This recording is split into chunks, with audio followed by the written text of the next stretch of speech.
সপ্তাহের শেষে অলস দুপুরে লেডি হাল্ক নেল প্লিশ লাগাতে গিয়ে যা করল, শুনলে হা হয়ে যাবেন। কি এমন ঘটল তার সবুজ আঙুলে? আচ্ছা ভাবুন তো, সুপারহিরোদের জীবন কেমন হয়?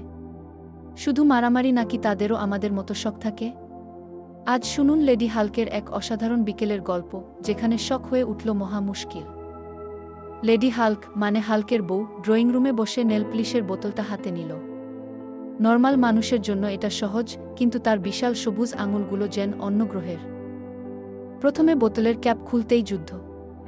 সে বেচারি ঘামছে, নেল প্লিশের বোতল কাঁপছে। অবশেষে ক্যাপ খুলল, কিন্তু যেই না তুলি ডুবিয়ে নখে লাগাতে যাবে, তার মোটা আঙুলের চাপে বোতলটা ফটাস। নেলপলিশের রঙে ড্রয়িং রুমের কার্পেট আর সোফা এখন পুরোপুরি সুপারহিরো সবুজ। লেডি হাল্কের আর কোনো মজার কাণ্ড দেখতে চান? পরের ভিডিওতে ক্লিক করুন।